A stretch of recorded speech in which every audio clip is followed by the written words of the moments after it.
This is a lecture from Open Tuition.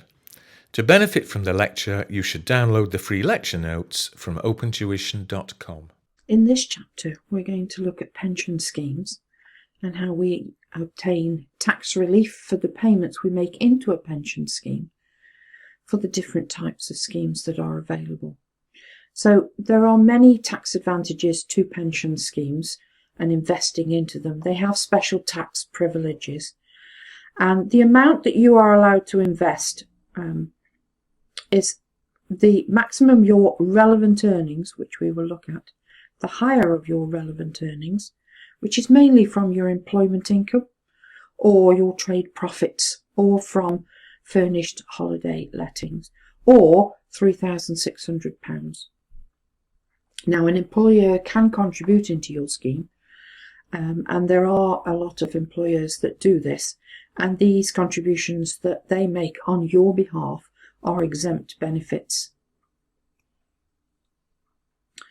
So pension schemes are run by financial institutions, banks or insurance companies, and they are available to the employed, the self-employed, and even to unemployed people, because you can contribute £3,600 into a pension scheme if you do not have any relevant earnings. So, for example, if you're doing a career break or you're looking after children and not working for a period, and you want to continue making payments into a pension scheme, that allows you to do so. This personal pension scheme, you get basic rate relief at source if you are employed, because it comes out of your salary. This one, we have looked at this topic before. You pay the net figure into the pension and you get 20% basic rate relief at source.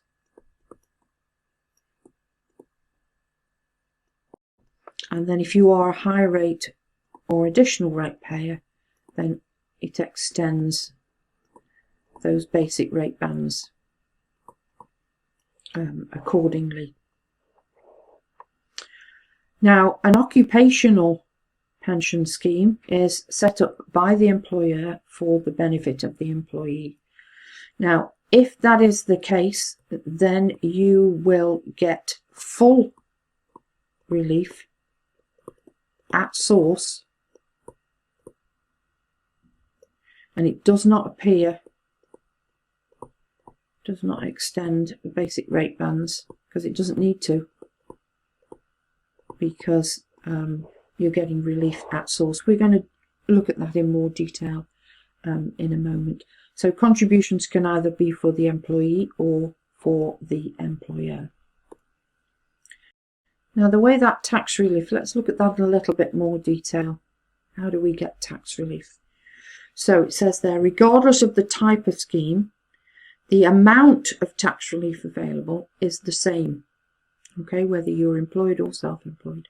However, it depends on the type of scheme as to the method in which you obtain the relief. That's what's different, and I've just explained that very briefly.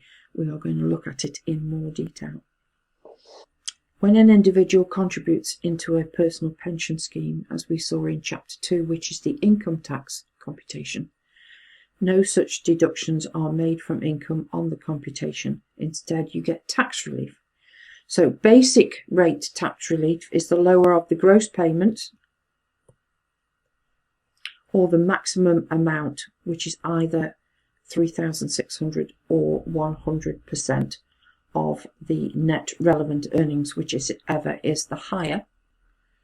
This means that if a taxpayer pays £8,000 into his pension fund, it's deemed to be net of basic rate at 20%.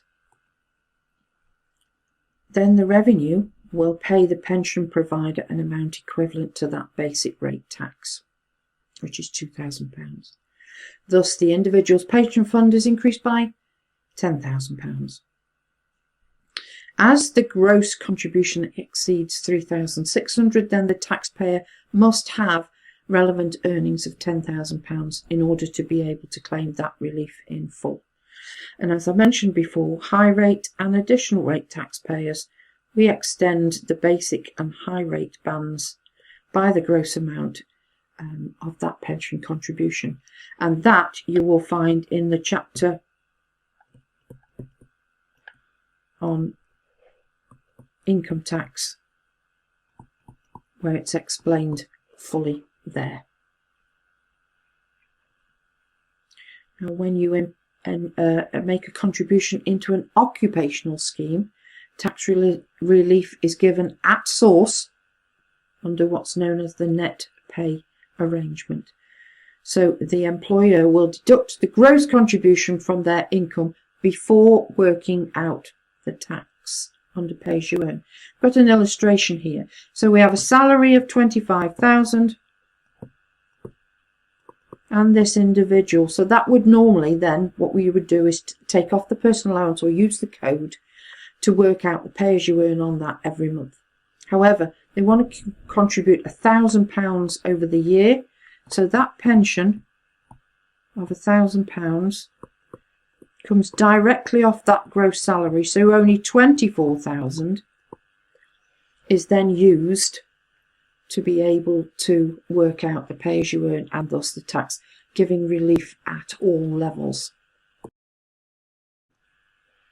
So you'd think that was really good. Yay, let's put some money into a pension scheme. Let's put all our money into a pension scheme and pay no tax, because we're going to get full relief and it will reduce our tax down to nil. So the revenue, the government and the revenue, they want you to put money into a pension scheme because basically there's going to be too many old people and not enough young people. The old people take it out of the system, and the young people put into the system through their national insurance contributions and tax payments. In order to fund everything that's going on, they want you to put in so that you can have your own pension fund for when you retire, so that you're not reliant on the government as an old person taking money out. However, what they don't want you to do is to put all your money into a pension scheme and pay no tax, because then you're not contributing anything to pay for the old people who are already in receipt of those benefits. So they have amended some of the rules to cover this annual allowance. So basically, yeah, you can put in what you like, but now they've limited the annual amount that you can place into a pension fund. So the relief is now restricted. Okay, so we can still do it. We can still put all our money in, but we are not going to get tax relief. And if you put in too much, they'll actually charge you tax on this. So let's look at this annual allowance in a little bit more detail. So it says there, although tax relief is available on the contributions up to your relevant earnings, because you could be earning millions for a year, the annual allowance acts as an overall annual limit to the total gross pension contributions. And where they are in excess of that, there's an annual tax charge, which we'll have a look at later. So you're going to pay tax. So you've had an income, you paid tax on it, you've put it in a pension fund, and you're going to pay tax on it. I don't know why people would do it. Some people decide they're going to do it. Anyway, annual exemption every year is £40,000. Now that's given to you in the rate, so make sure that you read that carefully. Now, if you don't use that in one tax year, and you have been a member of that scheme for that year, you can carry forward that unused amount for 3 years. So say if you only put 20 in this year, you could carry the balance of 20 forward next year and put a pension contribution in of 60, because you have the annual allowance for that year plus the brought forward. You can do that for 3 years. So let's have a look at how that will work in reality. I have an illustration here which is works really well.